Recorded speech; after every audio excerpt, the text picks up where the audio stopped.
That's going to be a major topic of the discussion that we have in Washington on Monday. The United States and Russia have a history already, a decade-long history of locking down loose nuclear materials. I believe that our ability to move forward already on sanctions with respect to North Korea, the intense discussions that we're having with respect to Iran, will increasingly send a signal to countries that are not abiding by their nuclear non-proliferation treaty obligations, that they will be isolated. All those things will go towards sending a general message that we need to move in a new direction. And I think leadership on that front is important. Last point I'll make, I will just anticipate or poach the question about other areas of cooperation. Our respective foreign ministers, Secretary of State Hillary Clinton and Foreign Minister Lavrov, have been heading a bilateral commission that has been working intensively on a whole range of issues. And President Medvedev and myself identified a series of key areas on the economic front, in trade relations, the potential for joint cooperation on various industries, how we can work on innovation and sparking economic growth. We've already worked together closely in the G20. I think we can build on that bilaterally. There are issues of counterterrorism that are absolutely critical to both of us, and I just want to repeat how horrified all of America was at the recent attacks in Moscow. We recognize that that's a problem that can happen anywhere at any time, and it's important for Russia and the United States to work closely on those issues. And then there are people-to-people contacts and figuring out how we can make sure that there's more interaction and exchange between our two countries on a whole range of issues within civil society. So I'm very optimistic that we're going to continue to make progress on all of these fronts, but I think that we should take pride in this particular accomplishment because it speaks not only to the security of our two nations, but also the security of the world as a whole. Всегда хорошо вторым отвечать. Во-первых, знаешь, что сказал партнер. Во-вторых, можно прокомментировать то, что было сказано твоим собеседником. Я, на самом деле, два слова скажу по первой части вопроса, который адресовался моему коллеге Бараку. Действительно, у нас 90%. Yes, we have the 90% of all the stockpiles, which is the heritage of the Cold War, the legacy, and we'll do all that we have agreed upon, taking in mind a special mission of Russia and the US in this issue, and we do care about what is going on with nuclear arms in other countries of the world, and we can't imagine a situation when the Russian Federation and the United States take efforts to disarm, and the world would move towards a different, principally different direction, where in charge of our peoples and the situation in the world at the end of the day. So all the issues related to the implementation of the treaty and non-proliferation and the threat of nuclear terrorism should be analyzed by us in a complex way, an integrated way. And I'd like this signing to be not to be regarded by other countries as they're, stepping aside from the issue. On the contrary, they should be involved to the full and take an active participation in it.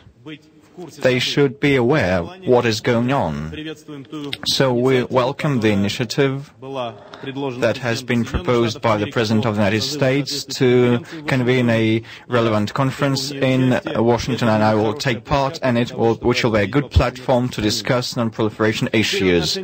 As far as our other linkages, but for the nuclear arms, are concerned, in this world we have a lot that brings us together, and with the United States as well. And today we have had a very good talk that has started not with the discussion of the documents to be signed, they were coordinated, and not with discussing Iran, North Korea, Middle East and other pressing issues of foreign affairs, but we started with economic issues. I have said that there is a gap in our economic cooperation. I have looked at the figures how the cumulative investment of the United States in Russia is quite small, nearly $7 billion, and the figure has decreased a bit thanks to, as a result of the crisis. In terms of Russian investment into the US, well, it's nearly the same, which testifies to parity of interests. It's not with all countries that will have such volume of investment, but if we compare the figures with the figures of foreign investors' presence in the American economy, I mean other countries, including states that can be compared with Russia in terms of volume of the economy. So it's the difference of 20 or 30 times. So we have a field to work upon. And to say nothing about the projects we talked about today, it's modernization in high-tech economy establishment. And in the Russian Federation, we are open for cooperation and we would like to use American experience to employ it. These also include issues of energy, cooperation in transport, and I have suggested some time ago returning to issue of creating a big cargo plane as such a unique experience. Only two countries have, the US and Russia. Issues of nuclear cooperation are important. So there can be a lot of economic projects. It's not the business of presidents to deal with each of them, but some key issues are to be controlled by us, as the relations between business, relations between those who would like to develop active ties depend on it, business ties, and humanitarian contacts, people-to-people contacts are important. And it's significant that we do our best so that our citizens respect each other, understand each other better, so that they are guided by the best practices of American-Russian culture and not perceive each other through the lens of information that sometimes is provided by mass media. So we should more attentively, more thoughtfully, have a more thoughtful attitude towards each other, and I count on this. Jonathan Weissman.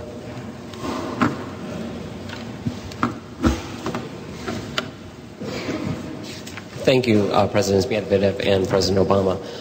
For President Obama first, could you elaborate on how the year-long negotiations over the New START treaty have advanced U.S. cooperation with Russia on Iran, and give us a sense of when you will move forward in the United Nations and next week with sanctions discussions and what those sanctions might look like? And for President Medvedev, could you address whether Russia could accept sanctions against Iran, specifically dealing with its energy industry and energy sector? Thank you. Discussions about sanctions on Iran have been moving forward over the last several weeks. In fact, they've been moving forward over the last several months. We're going to start seeing some ramped up negotiations taking place in New York in the coming weeks. And my expectation is that we are going to be able to secure strong, tough sanctions on Iran this spring. Now, I think there are two ways in which these START negotiations have advanced or at least influenced Russia-U.S. discussions around Iran. The first is obviously that President Medvedev and I have been able to build up a level of trust, and our teams have been able to work together in such a way that we can be frank, we can be clear, and that helped to facilitate then our ability, for example, to work together jointly to present to Iran reasonable options that would allow it to clearly distance itself from nuclear weapons and pursue a path of peaceful nuclear energy. That wasn't just an approach that was taken by the United States and Russia, but it was an approach taken by the P5+1 as well as the International Atomic Energy Agency, the IAEA. So what we've seen from the start is that a host of countries, but led by countries like the United States and Russia, have said to Iran, we are willing to work through diplomatic channels to resolve this issue.